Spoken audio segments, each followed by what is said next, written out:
காலையில் சரி ஹாஸ்பிட்டல் போகலான்னு 2 பேரும் கிளம்பி வந்துட்டோம். பார்த்தா இங்கே வண்டியை நான் வந்து எனக்கு வண்டி ஓட்ட தெரியும். எப்படின்னா நேர் பதில் யாருமே இருக்கக்கூடாது அப்படின்னு அப்படி தான் என்னால் ஓட்ட தெரியும். நான் அப்போ வண்டியை டக்குன்னு எடுத்துகிட்டு டக்குன்னு முறுக்கிட்டேன் போல். ஸ்பீடாக போயிடுச்சு. அங்கேருந்து பஸ்ஸு வந்த ஸ்பீடுக்கு விட்டுருந்தா என்னை அடித்து தூக்கியிருக்கோம். என் ஹஸ்பண்ட் பக்கத்துலேயே தான் நிற்கிறாங்க. அவங்களுக்கு என்ன பண்ணணும்னு தெரில. கொஞ்ச நேரத்தில் உயிர் போய் உயிர் வந்துச்சு. கொஞ்ச நேரத்தில் அடித்து தூக்கியிருப்பாங்க. இப்போ நான் என்ன சொல்ல வரேன்னா, புருஷன் முன்னாடியில் 1000 பிரச்சனை இருந்தாலும் இந்த மாதிரி ஆக்சிடெண்ட் நடக்கும்போது அவங்க நேரில் பக்கத்துலேயே இருந்து பார்க்குறாங்களா, அதெல்லாம் ரொம்ப பெரிய கொடுமை. கடவுள் புண்ணியத்தில் எனக்கு ஒன்றும் ஆகலை.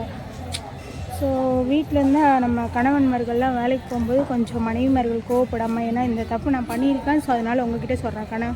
கணவன்மார்கள் வெளியே கிளம்பும்போது திட்டி அனுப்பாமல் கொஞ்சம் சிரிச்ச முகமாகவே அனுப்பி விடுங்க. எப்போ என்ன நடக்குன்னே தெரியாது. ஸோ வண்டியில் போகும்போது எல்லாருமே கொஞ்சம் கவனமாக பார்த்துப்போங்க.